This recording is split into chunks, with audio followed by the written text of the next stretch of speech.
Star Wars, Elegy of Malevolence, Abyss, Chapter 1, Derelict. Seraya Traze sat silently in the cockpit as she watched her ship's sensor readouts. She had been searching this system for any noteworthy activity for hours now. It was agonizingly slow. It had felt like she had been there for days just staring at the readouts. Nothing abnormal had appeared yet, and she was getting anxious. This was the closest she had ever been. She finally had a solid lead on the woman she had been hunting.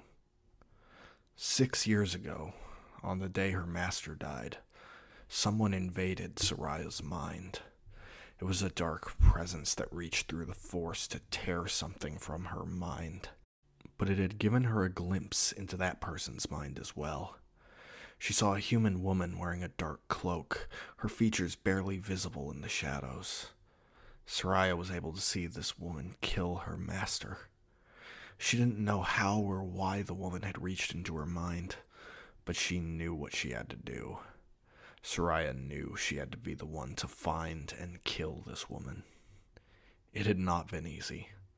First, she had to navigate a galaxy that grew darker as the shadow of the Empire engulfed so many worlds. The Jedi Order was gone. Seraya had to hide who she had once been. Her lightsaber became a last resort instead of her primary weapon. She had to learn how to use a blaster, how to make credits as a mercenary to fund her own hunt, and how to deal with information brokers. She had to dive into the murky depths of the galaxy's underworld, not just to find the sorceress, but just to survive.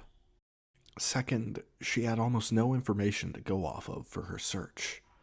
She only had the vaguest physical description for the sorceress and the knowledge that she was a practitioner of the dark side of the Force. In a galaxy this large, her search had been agonizing. She hit dead end after dead end. Most roads led her to investigate obscure cults that were fascinated with the dark side, but none of them had any relation to the woman who killed her master. However, a few days ago, Seraya finally picked up her trail. It started when she learned an information broker she had dealt with before had been killed. The broker had contacted Seraya just days before his death, asking if she would be interested in buying information about a cache of old Jedi and Sith artifacts in the Oraterra system in the Outer Rim. She started looking into his death, wondering if someone else, maybe even her target, was trying to find those artifacts. She had been doubtful it would lead to anything, but that changed when she saw the holocam security footage of his death. Seraya saw him dealing with the woman who killed her master before she choked him to death with the Force. Seraya immediately flew to the system and began looking for any unusual activity. Seraya continued flipping through different comm frequencies as she watched the readouts. She wasn't looking for anything in particular, but anything unusual going on in this system had the potential to lead her to her target. After years of pursuing this woman, this might finally be the day Seraya took her out for good. She was so close now. So close to finally getting retribution. It was just within her grasp. Maybe then she could finally find some peace. The ship's sensor pinged as it picked up a signal. Seraya quickly stepped away from the comm and investigated. Her ship was picking up an emergency distress signal from some sort of transport ship. There were no other details about the cause of distress, but her ship was close by. She swiftly sat back in the pilot's seat and set a course for the source of the signal. Seraya's heart raced within her chest. She knew in her gut this had something to do with the sorceress. She had been hunting for so long. Over half a decade living with so much pain, and the one thing that kept her going was the desire to reach this moment. She was going to confront the woman who killed her master. She was going to make her pay. After nearly an hour of flying, she could see the ship from her cockpit. She could tell from her ship's sensors that it was using emergency power reserves, and she could tell just by looking at the ship that it was in very bad shape. Chunks of metal and debris floated away from the heavily damaged ship. Seraya assumed it had been disabled by a larger, more heavily armed ship, but there was no other ship in sight or being picked up by her ship's sensors. Seraya wasn't sure what was on that ship. She held on to hope that the sorceress had boarded the ship and was still inside. This could be her chance. Seraya pulled her ship alongside the damaged drifting ship and connected the two via her ship's docking ring. She stopped in the doorway of the cockpit and clutched her lightsaber at her side. She was shaking. Her mind raced with possibilities of what she was about to walk into. She was terrified but determined to see this through. She took one step forward, then another. Each step toward the docking ring felt heavy and agonizing, but there was no turning back now. She took one last deep breath and opened the sealed door between the ships.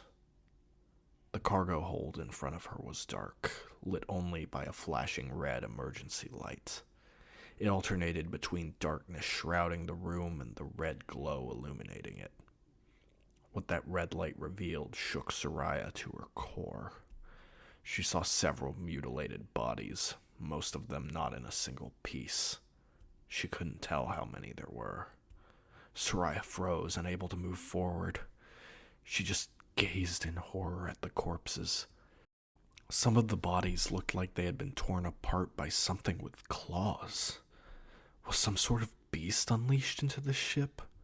Was it still here? But then she looked further and saw that other cuts on some of the bodies were clean and cauterized. They had been made with a lightsaber. Upon realizing this, Seraya activated her lightsaber and raised it defensively. It was purely instinct, and probably threw away any chance of surprise or subtlety she had. She didn't care, though. She felt safer with her lightsaber's golden blade lighting her way. She took one slow step forward. It felt as though each step took monumental effort, like her feet were 10 times heavier than normal. Her fear was weighing her down, but she persisted. She had to see this through. Seraya noticed there was no cargo here in the hold, but there were smears and trails of blood. This indicated to her that there had previously been cargo here, but it had been moved after the slaughter, likely onto another ship. She continued into a hallway which led toward the ship's cockpit. She passed by 2 more bodies, each of which had been bisected by a lightsaber. The ship was quiet, save for the hum of Seraya's lightsaber. She was starting to think she was the only living thing on this ship, but she didn't dare lower her blade. There were no bodies in the cockpit. She assumed the 2 in the hall must have been the pilots, killed on their way to the hold to help their cohorts. The fear began to fade now that she knew she was alone. But now anger was rising inside her. She slammed a fist down on the ship's console in frustration. She was too late. Everyone was dead and the sorceress had gotten away. Seraya had lost her trail. She had nothing. This was a dead end. She tilted her head slightly as a datapad in the co-pilot's chair caught her eye. Seraya picked it up and began to read it. It was a shipping manifest with a list of artifacts the ship had been transporting. The list included other ancient books and tablets, some pieces of Sith armor, a few broken lightsaber hilts, and other miscellaneous relics. Another dead end. The sorceress had taken it all, and Seraya didn't even know what she wanted with them. She turned back and used her lightsaber to guide her way back onto her ship. She tried to avoid looking at the corpses scattered through the ship, only glancing briefly to avoid tripping over them. She had seen savagery over the last few years in the underworld of the Outer Rim, but this was on another level. She felt sick, but kept moving quickly. Seraya knew she had to leave as soon as possible to avoid being seen by any other ships trying to answer the distress signal. She sat back behind the controls of her ship, disconnected the docking ring, and flew away from the derelict ship. She tried to bury her frustrations until she had gotten away. She had to push it all down. Not just the anger, but the sorrow and despair that clung to her. But all these emotions were boiling inside of her, threatening to break free of her control.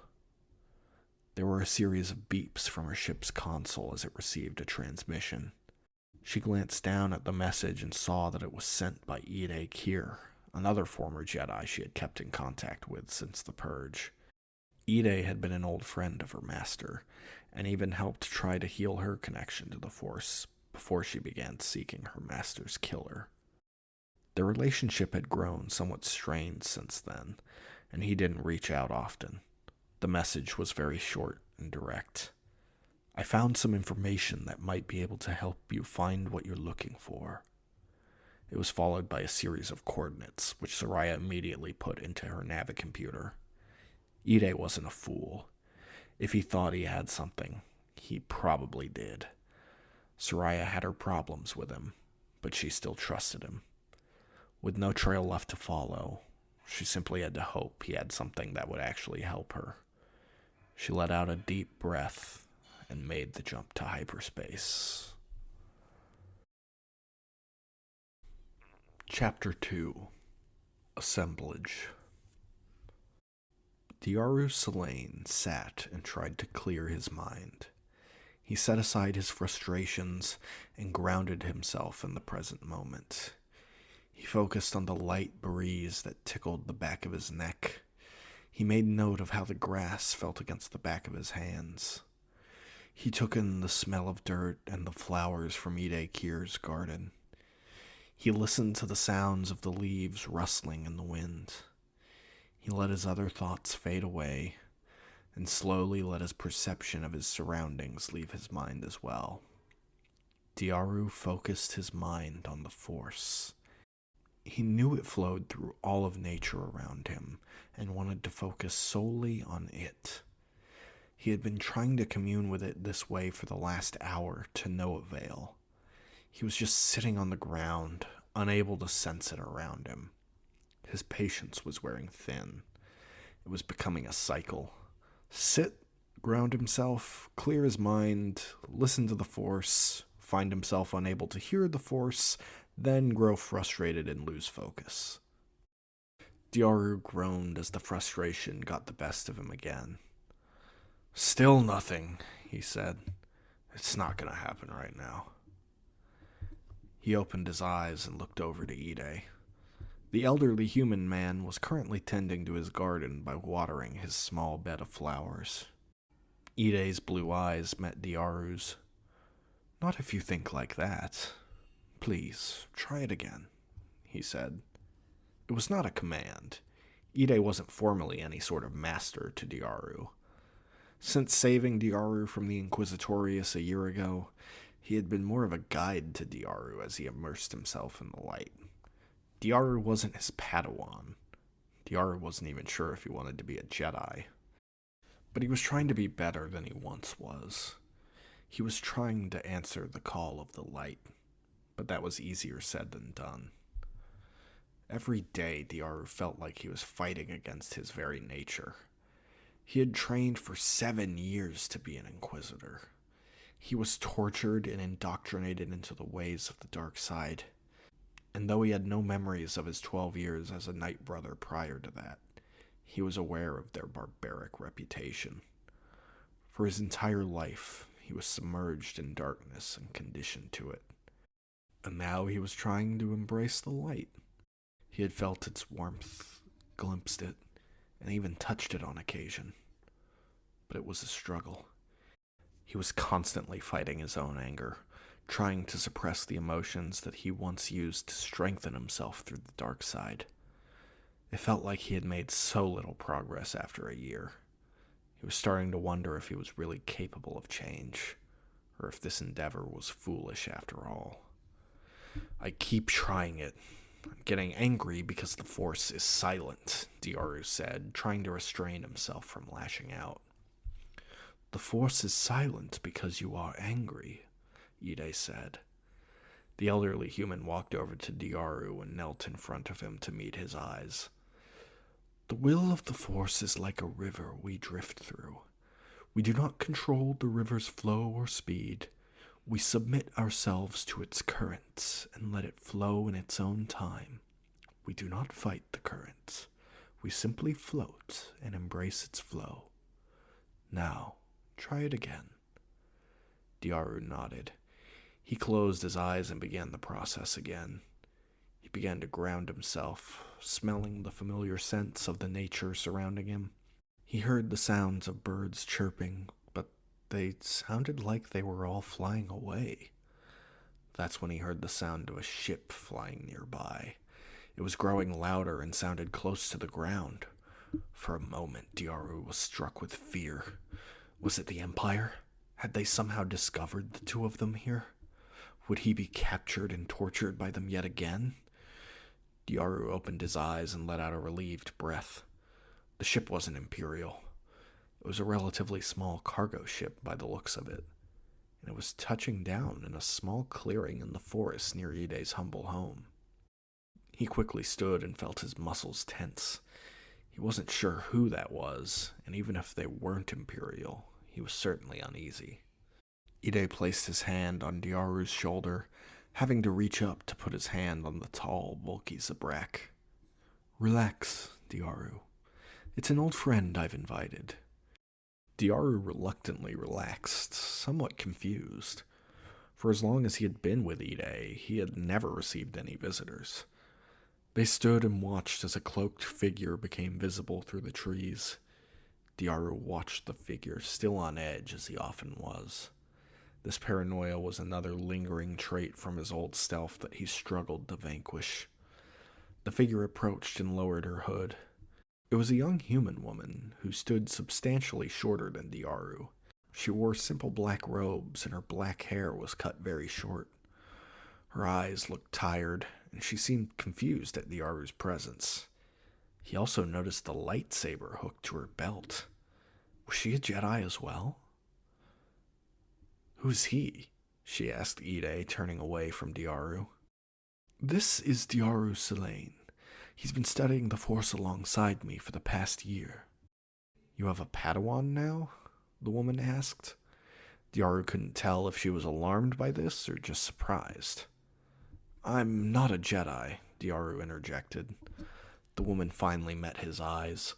He was caught a little off guard. There was no softness in her eyes. They were the eyes of someone who was constantly looking over their shoulder, not trusting of anyone. He knew those eyes well, because he once had those same eyes. I'm just trying to follow the light. That's all. Diaru, this is Seraya Traze, Ide said. She was once a Jedi much like myself, although I don't know if she still considers herself one. I don't think it really matters, Seraya said. Ide, you said you had some important information for me. What was so important that you couldn't just transmit it to me? We'll get to that, he said. Come inside and get settled. Get some food and I'll tell you all about it. Seraya let out an exasperated sigh before entering his home, as Diaru and Ide stayed behind. You must forgive her for her impatience. The galaxy has not been kind to her since the Purge. Why did you invite her here? Diaru asked. I have something to give her. She's on a quest that started her down a dark path, and I hope to correct her course. What kind of dark path? 6 years ago, her master was killed. She's been obsessed with revenge ever since, and on top of that, her connection to the Force was damaged during the Purge. Ide patted Diaru's shoulder. Go on with your meditations. I need to speak to her privately right now. After that, though, I have something for you as well. Diaru watched as Ide walked into his hut. He wasn't sure what to think of Seraya. On one hand, he could understand being vulnerable to darkness and struggling with the Force, but at the same time, she seemed very dismissive of him. She had spoken as if he wasn't even there. She was the opposite of Ide, who was always welcoming and warm. Seraya's demeanor was cold and focused. Diaru considered trying to resume his meditations, but he knew they wouldn't be successful. Instead, he chose to do some physical exercises. It was a comfort to him and would occupy his mind. Perhaps then he could find some serenity for the time being. Seraya sat in one of the chairs in Ide's living room, tapping her foot as the elderly man slowly made his way to the seat opposite hers. She wanted to get this over with quickly. She finally had been on the trail of the woman who killed Caius, and that had to be the exact moment Ide had important information to give her. However, Seraya knew she didn't really have any solid leads anymore. She wanted him to hurry up and just tell her, but she knew she had to put up with listening to his advice before he would give her anything. She sighed, knowing she would have to be patient, and chose to engage in some civil conversation before the inevitable argument began. "So, why did you have to relocate from Baton?" she asked. Ide leaned back in his chair. "The Empire was getting too close. One of them was able to find me on his own. Though he never returned to inform them, I wasn't going to let the Empire find me there twice." "Wait, you were found?" Seraya leaned in, her voice growing quieter. "Was it an Inquisitor?" "Not quite. I was to be his final test. He had no choice. He had been captured and tortured by the Empire. I've been doing what I can to help undo what they did to him." Seraya's eyes widened and her jaw dropped as she realized who he was talking about. "The Zabrak?" Ide frowned. "His name is Diaru." "He was an Inquisitor, and you let him into your home? Are you insane?" "He has a good heart. When he finally had the choice, he chose the light." "You can't possibly trust him, Ide. What if he's been playing you so he'll lead him to more Jedi? I could be in danger now, too." "Is it so hard for you to trust, Seraya? To believe in the good of others?" Seraya scoffed. "You haven't seen the parts of the galaxy I've been wading through. There's not much light left." Ide's head tilted slightly. "You still can't feel the Force, can you, Seraya?" Her eyes fell to the floor. Her silence gave him the answer. "You've dedicated yourself to vengeance, and you've lost your serenity." "Not vengeance," she said quickly. "I don't want revenge. I want justice." "Vengeance often wears the mask of justice, but that doesn't change the truth of what lies beneath. You need to find the light again, Seraya. Your solitude and unhealthy focus have driven you from the Force." Seraya sighed. "I've heard it before, Ide, but I need to do this. I can't let this sorceress run rampant throughout the galaxy. She's done horrible things, and she's not going to stop. Whatever she's working toward, I need to stop her. Now, you called me back here for a reason. You said you had intel that could help me. So are you going to keep admonishing me, or are you going to help me?" There was a long silence, which was finally broken by Ide. "I do have information that you want, and I will give it to you under one condition." Of course there was a catch. She knew Ide wouldn't just let her win their argument so easily. "Fine. What do you want?" "You're going to take Diaru with you to help you on your quest." "Absolutely not," Seraya said. "I do not trust him." "Seraya, you've been hunting this woman alone for 6 years. You've spent that time isolated. Darkness thrives in isolation. You must deny it, that isolation. He will help keep you on the path of the light, and you will help do the same for him. That is my condition." She looked at Ide and saw the resolve in his expression. She knew he wouldn't budge on this. If she wanted that information, she was going to have to travel with the Zabrak. And right now she needed that intel desperately. Her last lead had just gone cold. She had no trails left to follow. Seraya let out a deep breath. She didn't need to be lectured about her relation to the Force, or burdened by dragging around a former Imperial Inquisitor everywhere she went. But she had no choice here. "Fine," she said. "He can come with me." Ide smiled. Good. Now then, on to the information. He slowly stood and walked over to a small box in the corner of the room. The old Jedi pulled a glowing blue orb from it and went to sit across from her. Is that a holocron? Seraya asked sharply. Had Ide been hiding a holocron here all this time without her knowledge? She knew Ide usually held his cards close to his chest, but this was a monumental secret to keep for seemingly no reason. It may not be as useful as you think, he said. It's a personal one I've kept since I was a Padawan.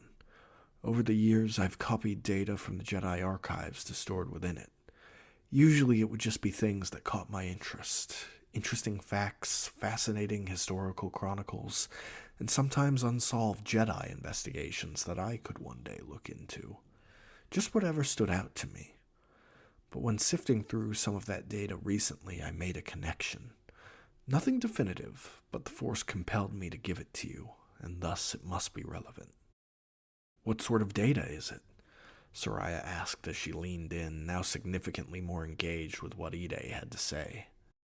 It's a report from an investigation in the Outer Rim, about 3 years before the Clone Wars began.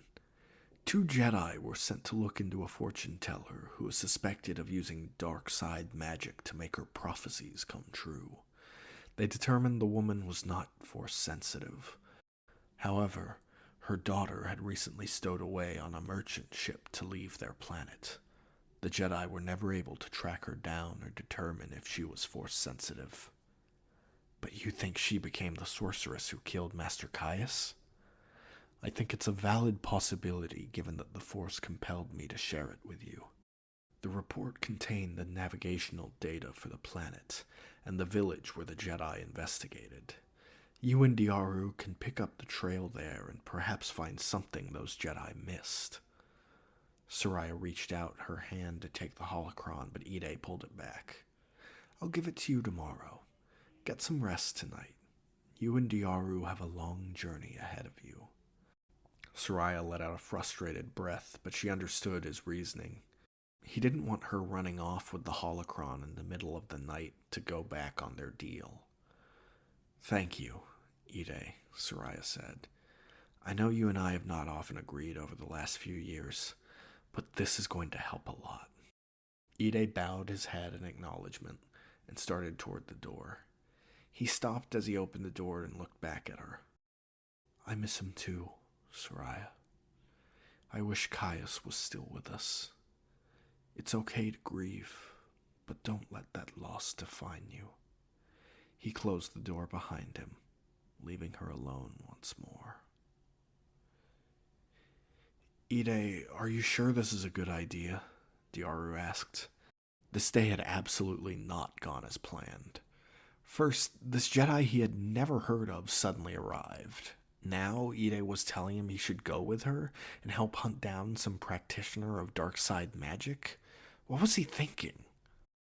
I think you have learned everything you need here with me. But you can't stay cooped up here with an old man like me, Ide said with a slight chuckle. Part of walking the path of the light is helping others in need, and, when needed, rooting out evil and darkness. Your destiny lies with her, Diaru. It's just so sudden. I don't feel ready. I can't feel the Force as easily as you can. I still struggle so much. We always have our struggles, but what's important is that we persevere through them. I understand you don't feel ready, but those called by the Force rarely are. In spite of our hesitancy, we must answer its call. If it's so important, then why aren't you coming with us? Before I met you, I was given premonitions by the Force. I had seen glimpses of you several times before we met on Baton. That was how I knew our fates were intertwined. And once more I've been given fragments of my future. Diaru sat up. You're having visions again? What have you seen? Nothing conclusive, but enough for me to know that I must remain here for the time being. That is what the Force has told me. I understand, Diara relented. I just don't know that woman at all. And it's been nice having someone I trust to confide in over this last year. I haven't felt alone, and I don't want to be alone again. You are never alone, my friend. Now, there is one other important matter for us to discuss. Show me what you built. Diaru stared blankly for a moment, caught off guard by the shift in conversation and not realizing what Ide was referring to. Oh, the lightsaber, he said. Diaru opened the small closet in his room and retrieved his recent creation. He had spent the past few months working on it. He had to take on a few odd jobs in a nearby town from time to time in order to get the credits to afford some of the more expensive parts and metals for its construction. But Ide apparently had some credits saved as well, and helped contribute to his efforts. Diaru had only just recently finished it. He held the long Frick staff in both of his hands. It was reminiscent of the electro staves he had trained with and against back when he was training to be an Inquisitor. It was sleek and subtle. It didn't immediately look like a lightsaber, and could easily pass as a walking staff or electro staff. The lightsaber pike was an extremely rare variant, even during the era of the Jedi. And now, during this era of Sith rule, it could hide in plain sight. Ah, a lightsaber pike, Ide said. I was wondering why you needed so many materials. What made you choose to build a saber like that? It's advantageous for someone of my size, Diaru said. My physical strength can be a huge advantage for me in combat. This weapon should allow me to capitalize on that by giving me more leverage against my opponent's blade. Smart, Ide said with a smile. I have something to help you finish it. Ide pulled from his pocket a small crystal, faintly glowing blue. Diaru's jaw dropped at the sight of it. Wait, is that the crystal from your lightsaber? Ide's smile grew even wider as he nodded. I can't take that from you. Of course you can. You'll need it out there more than I need it here. But what if the Empire finds you again? You'll need your lightsaber to defend yourself. Ide shook his head. I won't need it. The Force will provide everything I need. In the unlikely event that I am found, I will find an alternative to fighting. Trust me. Take the Kyber, Diaru. Ide placed the crystal in Diaru's hand. Diaru held it there for a moment, staring at it uncertainly. Then, looking up again to Ide and seeing his certainty and resolve, he closed his fingers around the crystal. He could feel it through the Force. It wasn't a strong feeling, but it was perceptible to him despite his doubts. It was warm and tranquil, filling his mind with a sense of calm. Slowly, he opened a compartment on the pike and inserted the crystal. It fit perfectly within the chamber, and Diaru stared at it a moment longer before reassembling his weapon. He stood and held it in both hands. Go on, Ide said. Activate it. Diaru pressed down on the activation switch, and the glowing blue blade shot out from the emitter. It was shorter than a standard lightsaber blade, but longer than what a standard lightsaber pike was capable of. It was exactly as Diaru had intended. It was a perfect weapon for someone of his size and strength. The only other times he had wielded a lightsaber was during his time with the Inquisitorius. Those blades had been crimson, their crystals bled and corrupted with hate and anger. This weapon was a far cry from that. It exuded a calm strength, a resolve that bolstered Diaru's spirit. How does it feel? Ide asked. It feels perfect, Diaru said, still staring in awe of the vibrant blue blade. I can't thank you enough for this. This is unlike anything I've ever felt. You and the crystal are both one with the Force. The Jedi used to teach about how you are connected with the Kyber, as the Force connects all living things. I still don't know if being a Jedi is something I want, Diaru said, his voice growing a little quieter. He deactivated the blade and set the pike down. Ide placed his hand on Diaru's shoulder again. You have the heart of a Jedi, Diaru. Regardless of how you perceive yourself, you are what a Jedi should be. He patted Diaru on the shoulder before starting toward the door. Get some rest, my friend. You have a long journey ahead of you. Chapter 3. Curse. Diaru threw his bag over his shoulder and grabbed his newly completed lightsaber pike. It hadn't taken him long to pack. He owned very little. In part, that was due to his life essentially beginning anew a year ago after leaving the Inquisitorius and taking on a new name. But it was also an intentional precaution to avoid leaving anything important behind if the Empire ever found them and forced them to flee in a hurry. Diaru never suspected that he would have to uproot his life suddenly for any other reason. And yet here he was, uprooting his life to join a woman he had just met yesterday in some quest to stop an agent of the dark side. He trusted Ide's judgment, but he couldn't shake the feeling of unease that loomed over him. He approached the woman's ship, where she and Ide waited for him by its ramp. Seraya's eyes turned up toward him, then to his pike. She seemed perplexed by it, but didn't say anything about it. Are you ready to head out? She asked flatly. Her tone, combined with her distrustful glare, gave him the distinct feeling she was not thrilled by him joining. Diaru suspected this had all been Ide's idea, and now he was certain of it. He stood beside Ide and across from Seraya. I am, he replied. He turned toward Ide. I guess this is goodbye, for now. Ide pulled a small glowing sphere from his robes and placed it in Diaru's open hand. The Force connects us, Diaru, no matter what happens. Never forget that. He wrapped his arms around Diaru and hugged him. Keep each other safe and in the light, my friend. I will, Diaru said as he returned the embrace. As he pulled away, he exhaled deeply. He took one more moment to bask in the light that surrounded him. For as long as he could remember, he was drowning in darkness. His life was defined by fear, hate, and suffering. The little he remembered of his time as a night brother on Dathomir and his time training for the Inquisitorius was cold and merciless. But the last year he had spent learning and growing with Ide was so different. It had been warm and kind. It was the opposite of everything he had ever known, and despite his own personal frustrations, it was the greatest he had ever felt. And now he had to tear himself away from it. He knew it was the right thing to do, but it wasn't what he wanted. Diaru walked over to Seraya and nodded.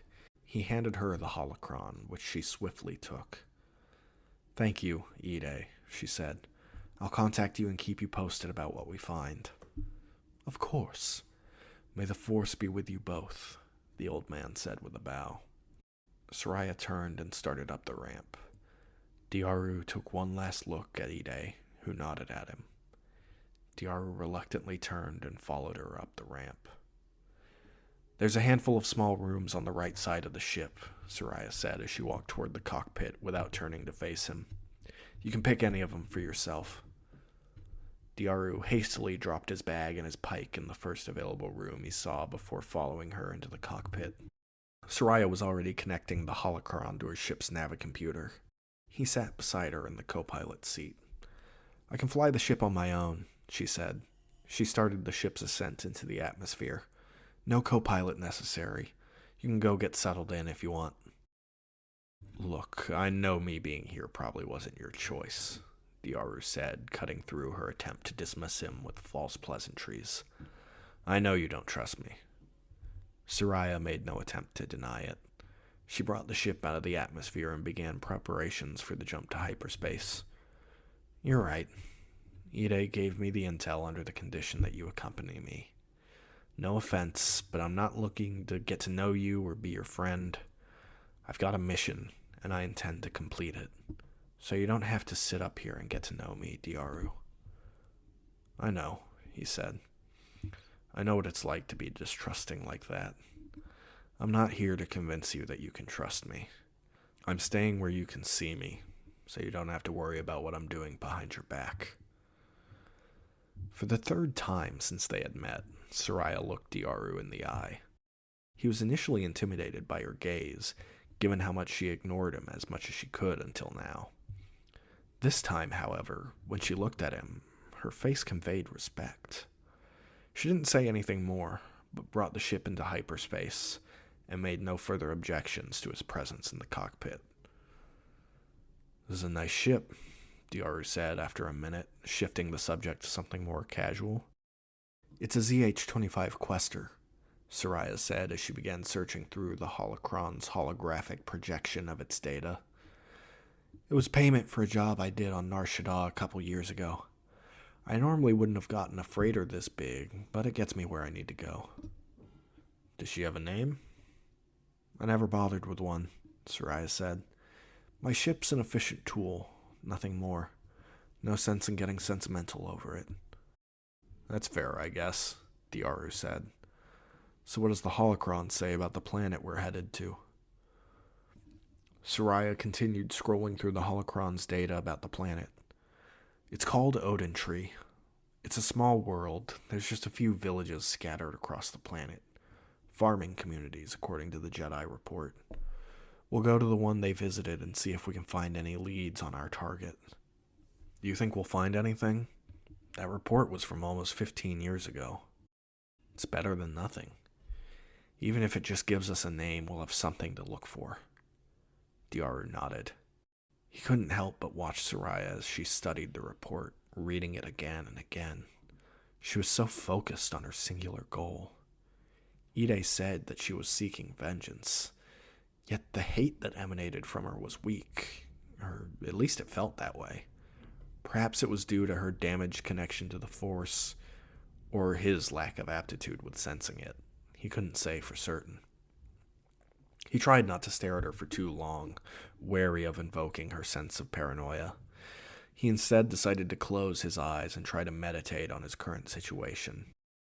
Diaru didn't know what awaited them on Odin Tree, but he did know that he needed focus.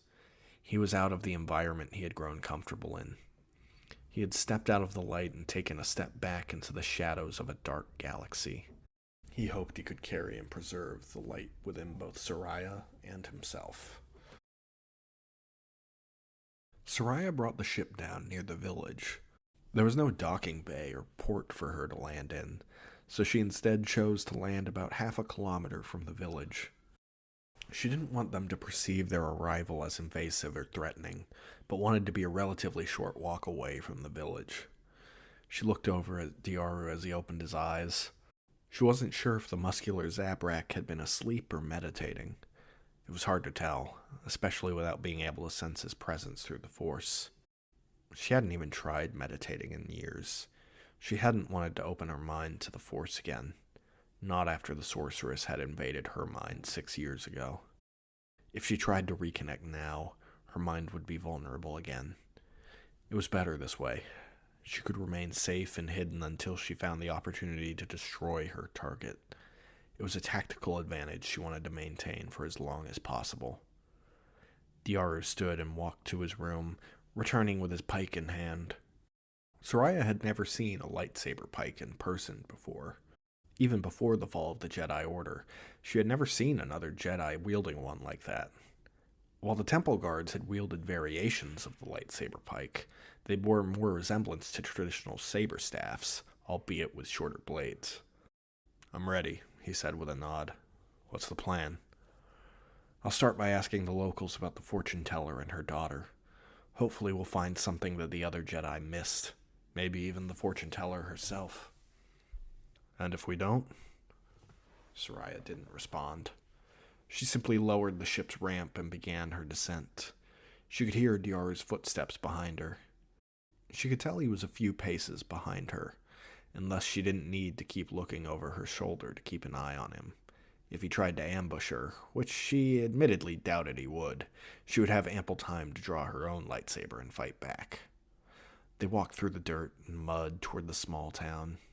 The air was humid, and the sky above them was cloudy. There was little greenery or vegetation on their path. There were no trees or notable landmarks. The landscape was flat and barren. It was an utterly unremarkable mud hole. The wooden huts on the horizon couldn't come fast enough.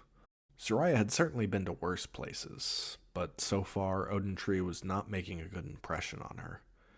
But she didn't verbalize her complaints, and neither did Diaru. It didn't take them long to reach the village, which was equally unremarkable. A few dozen small homes and farms were scattered seemingly randomly, with little regard to overall symmetry within the village. The villagers were comprised of various species, including Rhodians, humans, Duros, and a few Thelans.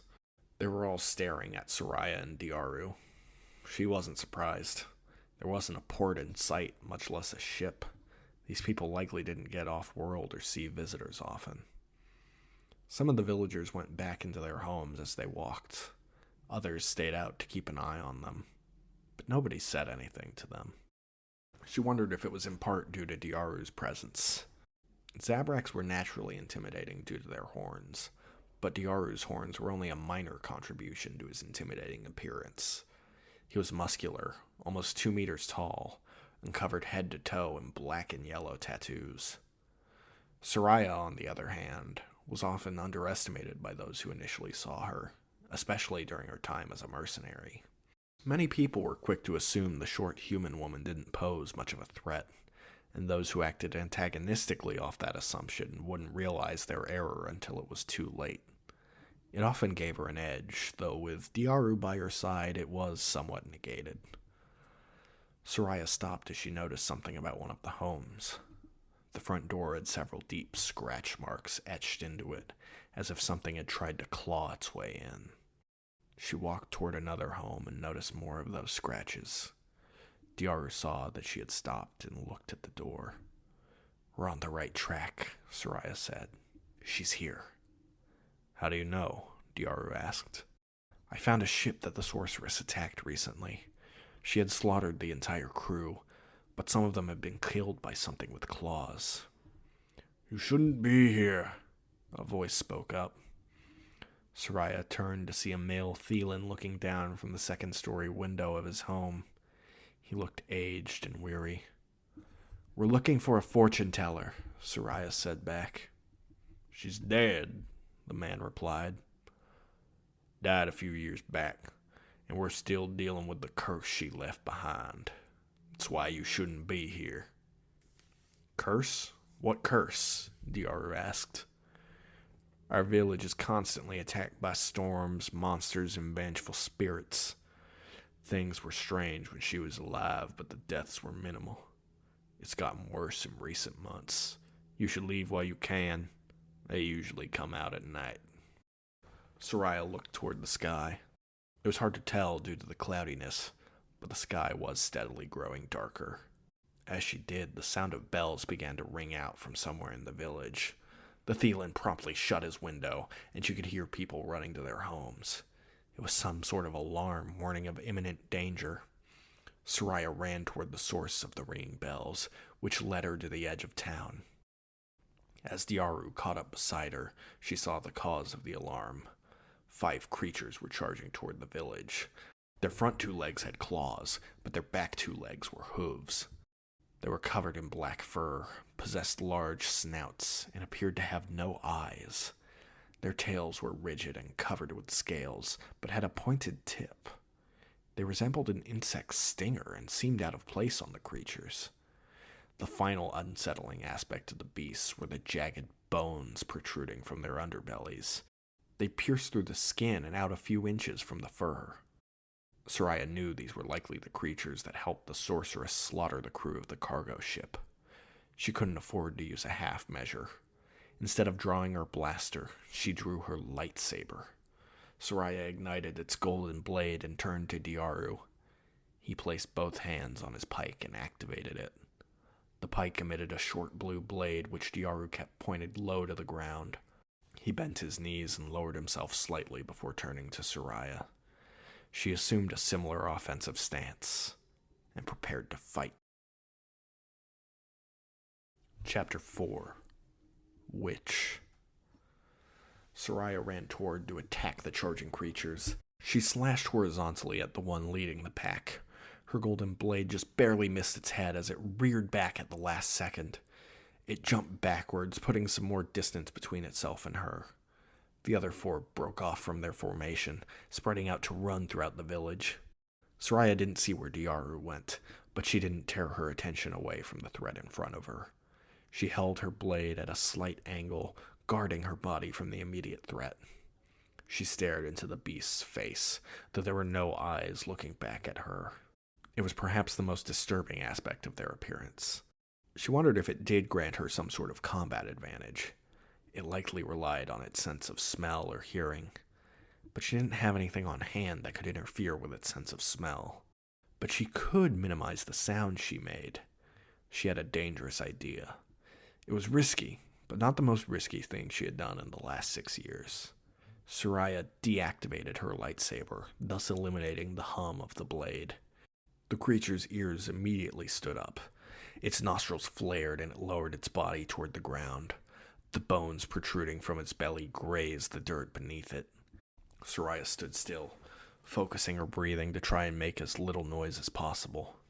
She pointed the hilt at the creature, preparing to lunge and activate the blade. If she could move fast enough, she could reach the creature and kill it before it could retreat and get away. Seraya heard something moving quickly toward her from behind. She started to look back, but the beast in front of her sensed her hesitation and began to pounce. She instinctively lunged forward and activated the blade, impaling the creature through the neck. As she did, she continued turning her head. She saw one of the creatures charging toward her, almost right on top of her. She wouldn't have time to defend herself. It was a meter away and starting to leap through the air. Before it could, though, Diaru came into her field of vision. He stepped forward, using both hands to swing his pike downward to bisect the beast. Both halves fell to the ground as Diaru turned to Seraya. "Are you all right?" he asked. She nodded and straightened up. "The other three are still in the village. Let's go." She kept her lightsaber activated as she ran into the town. Diaru ran alongside her, holding the blue blade of his pike close to the ground. She didn't object to Diaru sticking by her side. She wouldn't have been able to stop the second creature if he hadn't stepped in to help her. They would fight better together. They turned a corner to see one of the monstrosities trying to claw its way into one of the homes. As they approached, the other two beasts came from the fields of one of the nearby farms. The three encircled Seraya and Diaru, who were now standing back to back. Diaru held his pike horizontally as a defensive maneuver, though he gripped it with only his right hand near the emitter. When only one of the three beasts was in front of him, Diaru leapt forward and broke formation. He swung at the creature with the back end of his pike instead of the blade. The beast caught the end of the pike within its teeth. Diaru reached forward, grabbing the sting around the creature's tail and stabbing it into its back. It howled in pain, releasing its grip on the pike for just a moment. He took the momentary opportunity to step beside the creature before turning around.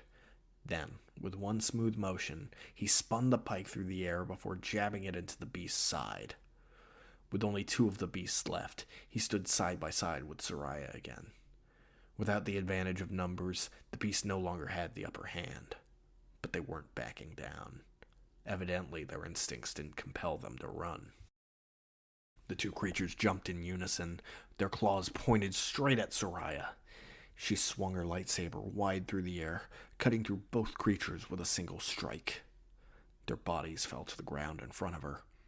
She scanned her surroundings once more to make sure no other creatures were still in the village. It was silent, save for the persistent humming of their lightsabers. Diaru deactivated his pike, and Seraya deactivated her blade a few moments later. "Those creatures are dead," she called out loudly to the inhabitants of the village. "You can come out now." After a few moments, one of the doors creaked open as an elderly human woman peered out. Then more of the villagers did the same, cautiously looking out of half-open doors and windows to see the slain beasts on the ground. A few steadily began to leave the safety of their homes. The old human woman stepped forward and approached Seraya, still staying a few meters away from her. "Who are you?" "We seek to stop the woman who's unleashed these creatures upon you," Seraya said, still speaking loud enough for the other residents of the village to hear her. She wasn't lying, but she was avoiding the actual question. Do any of you know where she is, or where those creatures came from? There was a moment of hesitancy from the old woman before she spoke again. There's a ravine to the west, not far from here. There's a cave that they all come from. The witch comes and goes from this planet, but that cave is her domain. Is she there now? Seraya asked quickly. Those creatures travel with her. If they came to feast on us, she'll be there. Seraya instinctually gripped her lightsaber tighter. Ide was right. Not only were they on the right track, but the woman who killed Caius was here right now. Once again, she was on the cusp of achieving her goal. Diaru approached her and leaned in close. What do we do? If we rush in now, we might not be fully prepared to fight her. But if we wait, she might realize we killed her creatures and expect us. We can't wait. We have to strike now, she said. We can't give her a chance to get away. Are you sure? I know you want her dead, but are you ready to face her? Seraya refused to even consider waiting as an option. If she hesitated, that would give fear the opportunity to cloud her mind. She had to choose recklessness. If the fear caught up with her mind, she would fail. We can't wait. We have to press on, Diaru. He looked down at her, his gold eyes staring into hers. She wasn't sure if he was trying to get a read on her or sense her emotions, but she glared back to appear as determined as she hoped to be. And you're sure this isn't about revenge? Diaru, you've seen firsthand now the threat she poses. This isn't revenge, it's for the good of the galaxy. He remained silent, his gaze fixed on hers. Eventually, he nodded and stepped beside her. Seraya started quickly walking to the west. Diaru followed beside her. She knew she would need his help to actually defeat the sorceress. She still didn't fully trust him, but he was at least helping keep her alive. At this point, that's about all she could really ask for. Have you ever seen anything like those creatures before? Diaru asked after they had walked in silence for a while.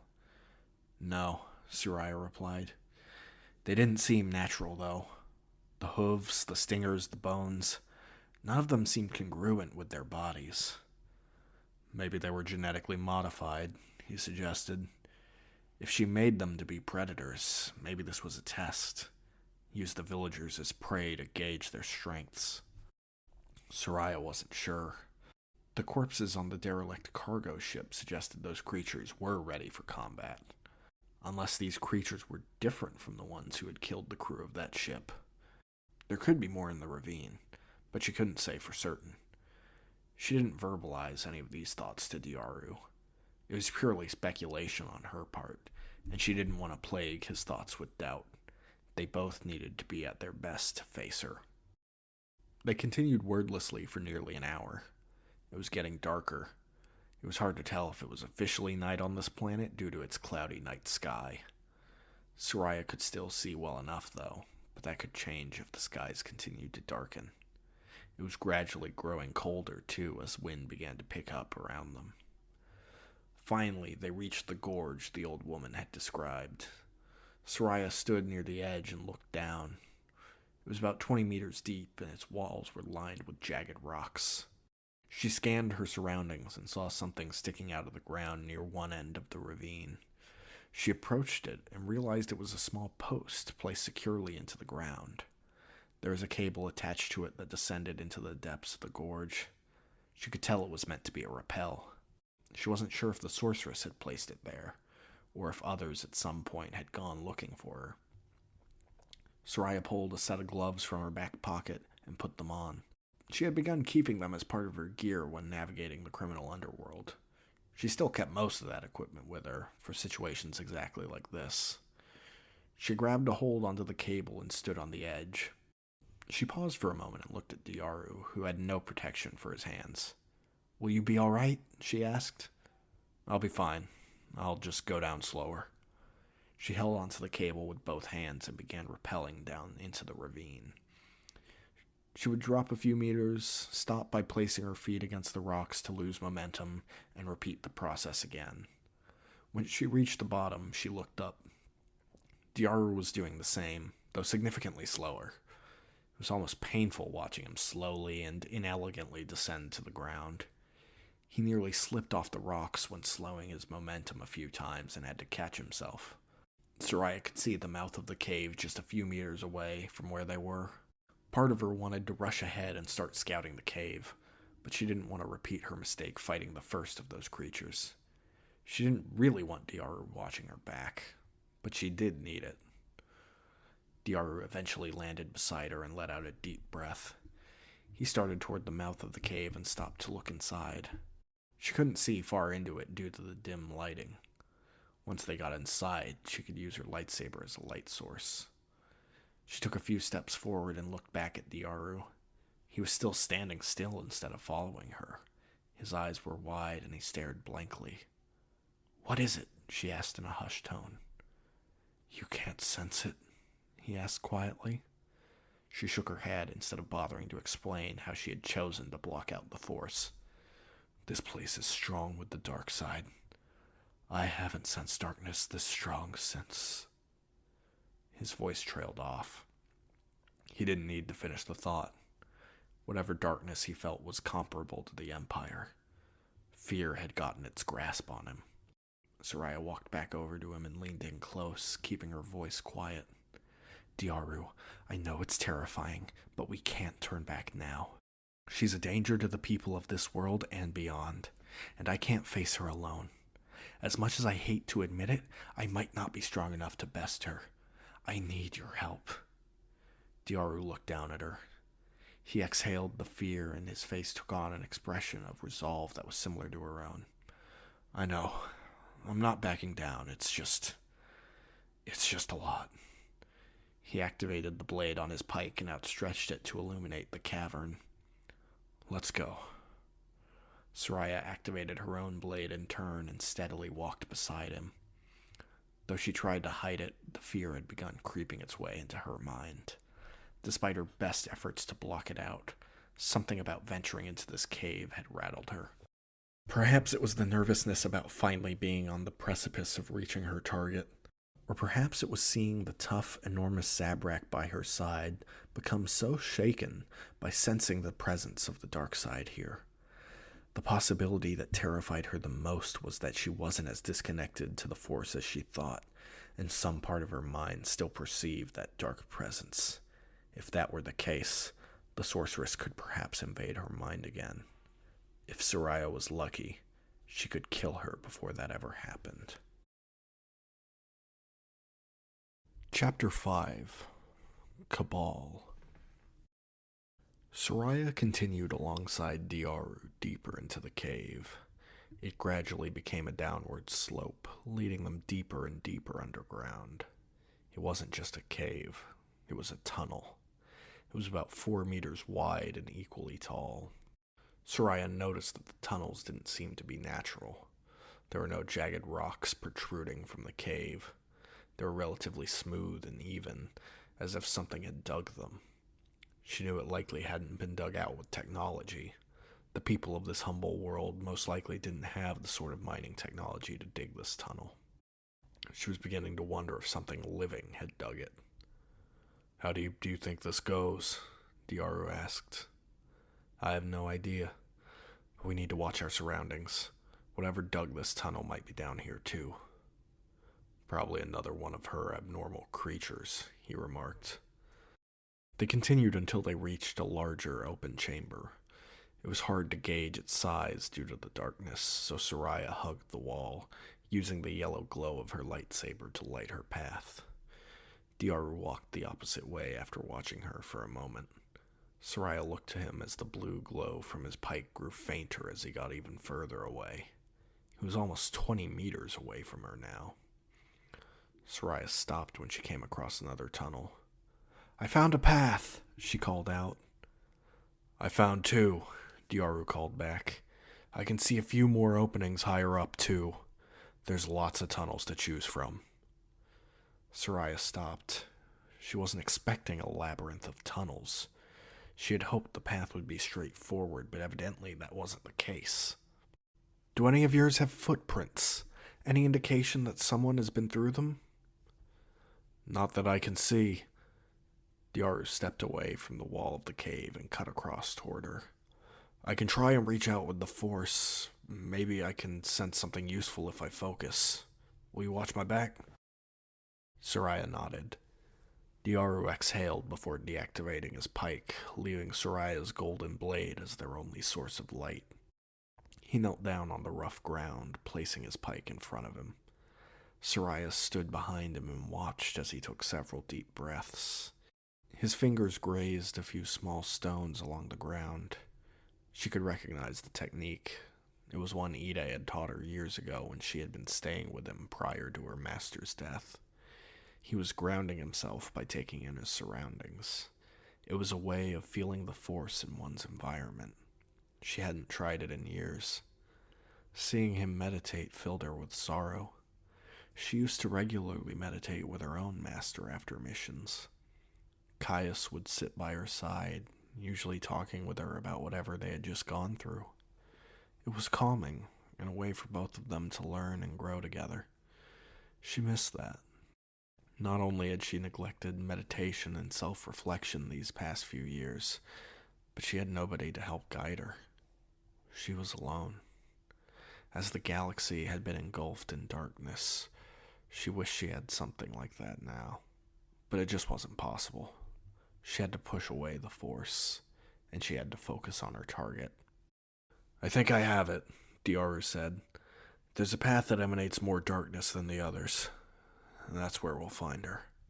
As he stood, Seraya felt the ground begin to shake. Diaru picked up his pike and reactivated its blue blade. The vibrations grew more intense before something loudly crashed onto the ground a few meters in front of them. It kicked up a cloud of dirt upon impact, and she could hear it moving. It let out a deep, low growling sound. Diaru lifted his pike and pointed it forward to illuminate the darkness and allow them to see what this thing was. A massive red worm-like creature with enormous jagged fangs surrounding its gaping maw was rearing itself upward, preparing to strike at them. Seraya and Diaru both ran in opposite directions to avoid the creature's blow. Before it could reposition itself to strike again, Seraya turned back and thrust her lightsaber toward it. The blade did not immediately pierce through it, much to her surprise. The glowing yellow blade was met with significant resistance by the worm's thick skin. It began to writhe and screech before swiping its tail at her. It slammed her against the rocks on the wall and knocked the breath out of her. Seraya almost lost her grip on her lightsaber, but just barely managed to hold on to it. Before the creature could face her and potentially devour her, Diaru leapt over its tail, dragging his pike along its skin. It growled in pain and focused its attention on him instead. Seraya caught her breath and jumped back into the fray. While Diaru ran to dodge its attempts to bite him, Seraya carefully ran beside the creature, trying to avoid stepping on its massive tail. The creature looked to be almost 6 meters long, and was likely the thing that dug these tunnels. When she was near its head, she jumped onto its back, then on top of its head. She brought her saber down, trying to pierce through the worm's skin. She held the pommel of her lightsaber with one hand and continued pushing it downward. It reared back, trying to shake her off.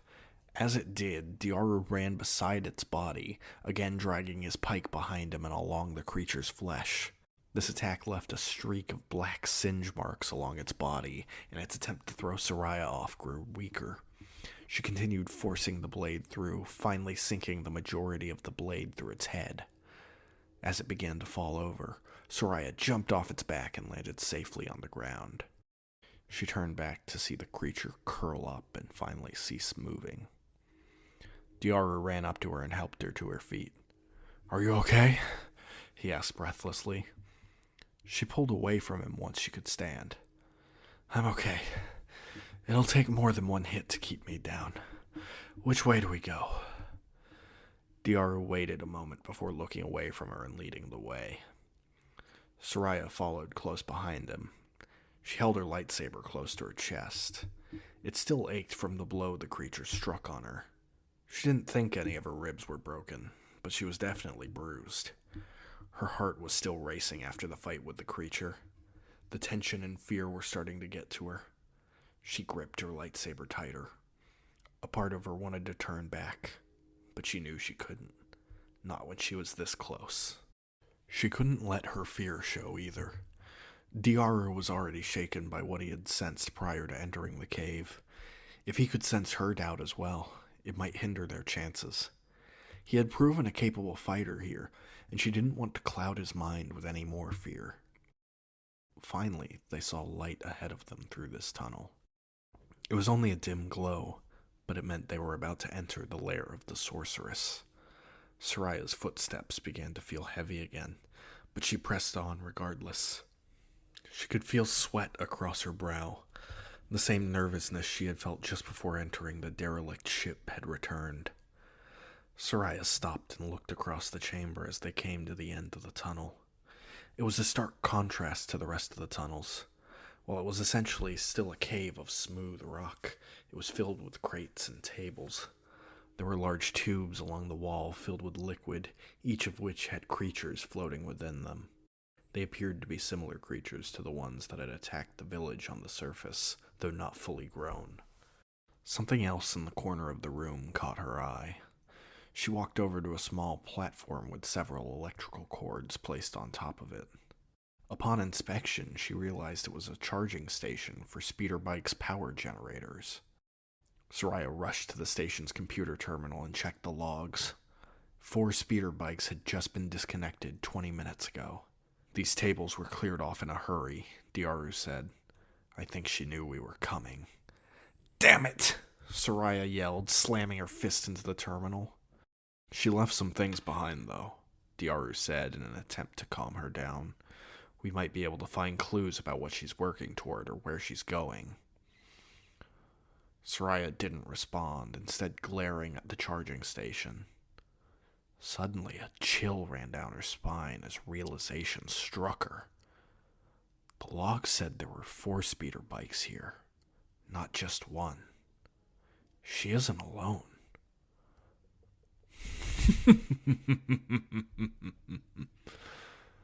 Deep, bellowing laughter began to echo through the chamber.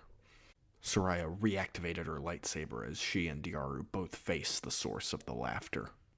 A man with a dark cloak stood in the corner, hidden in shadow. She couldn't make out any of his features, but she could immediately tell it wasn't the sorceress. Is that so surprising? The man asked in a deep voice. After all, you aren't here alone. Why did you think she would be?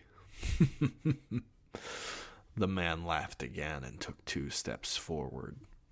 So, the apprentice lives. Seraya held her blade straight out. Who the hell are you? She could barely get the words out. Her mouth was dry and her heart was pounding. She couldn't quite place it, but she knew she had heard that voice before, and it chilled her to the bone. I am Darth Hollow, the Dark Lord of the Sith. Impossible, Diaru said, his voice shaky. Seraya looked at him, wondering if he was scared because she was, or if he could sense things about this supposed Sith that she couldn't. There were only ever 2 Sith, and you aren't one of them. Darth Hollow slowly turned toward Diaru, whose body immediately tensed up. I am a master of the dark side. I follow the tenets of the Sith Code. I am no less Sith than they are. In time, we will be the only Sith in the galaxy. We? Seraya repeated. I have formed a group of Sith called the Elegy of Malevolence. You seem to have particular interest in my apprentice, Darth Abyss. You've come a long way to find her, Seraya Traze. Seraya's eyes widened. She had lost the element of surprise, an advantage she had assumed she had over her target.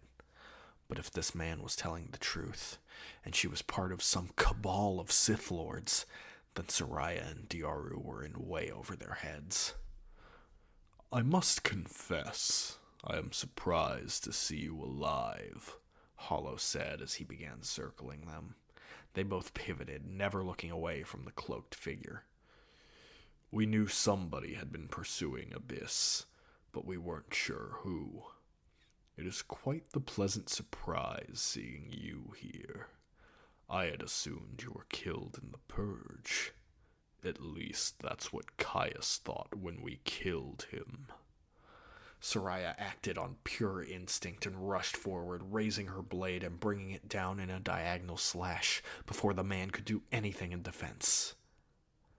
And yet Darth Hollow remained in one piece. She turned back and looked at the unharmed man. Her blade had made contact. It went right through him. Was this an illusion? No. Force illusions were only in the mind. With her broken connection to the Force, she wouldn't be affected by illusions. A Force projection? She said out loud. She had heard of the technique when she was a Padawan, but had always been told it was incredibly strenuous and difficult to perform. Correct, Hollow said. Significantly easier with the aid of Sith sorcery. But why? Diaru interjected. He was still tense, but he lowered his blade. Why are you here talking to us? Like I said, I wanted to know who was seeking us out. Hollow continued to look around the room, but stopped in front of a pedestal in the corner. And I had to make sure Abyss and her acolytes didn't leave anything behind. Seraya watched him linger in front of the pedestal for a moment. She walked around the projection of the alleged Sith Lord to see what was on it. A metal gauntlet sat atop it. It looked fairly plain, but she could tell it drew his attention. She quickly snatched it off the pedestal and marched back over to Diaru. Guess she did leave something behind, she said. Tell her to come back and get it. Tread carefully, Hollow said, his voice now a low whisper.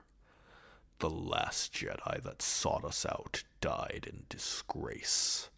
Let not the apprentice repeat the mistakes of her master. His body gradually shifted in appearance, becoming a dark mist that slowly dissipated as his projection faded. Seraya let out a shaky breath. Her grip tightened around the gauntlet, mostly to keep her hands from shaking. She knew Darth Hollow's voice. She had heard it somewhere before, and yet it wouldn't come to her. Seraya wasn't sure if potentially having met this so-called Sith before was more or less frightening than the revelation that her target was not alone. Abyss wasn't just a rogue Force user. She had a master, and there were likely even more members of this Elegy of Malevolence. Seraya was up against a far larger enemy than she could have anticipated. She looked down at the gauntlet. She couldn't see what was so special about it, but if they wanted it, she had to keep it from them. She wondered if it was one of the artifacts stolen from the derelict cargo ship. The shipping manifest had mentioned armor, but nothing about this gauntlet stood out to her. There were no distinguishing marks or inscriptions on it. Seraya, are you okay? Diaru asked gently. She looked up at him, putting on the facade of composure once more before nodding. We should probably go. I don't think there's much else for us here. Okay, just be careful with that thing, Diaru said, pointing to the gauntlet. I can sense darkness in that thing. Do you have any idea what it is? He shook his head. Just that it has a dark presence in the Force. Seraya looked at the tunnel across from the charging station. That's not the one we came through, but if it's the path Abyss took, then it's probably a quick way out. She started down the tunnel with Diaru at her side. She looked up at him, seeing that he was visibly disconcerted. Are you okay? I'm scared, he said quietly. If we're up against Sith, I don't know how we can stop them. Seraya wasn't sure how they could either. She needed to get in touch with Ide when they got back to the ship. Surely he would join them if he knew they were up against self-proclaimed Sith. They would need all the help they could get. Diaru spoke up again. Those things that Hollow said about your master. His voice trailed off. I don't want to talk about it. They fell silent once more. She knew that if she did talk about it, she wouldn't be able to contain her grief or fear. She couldn't acknowledge those weaknesses. Seraya thought she could outrun the fear, but it had ensnared her.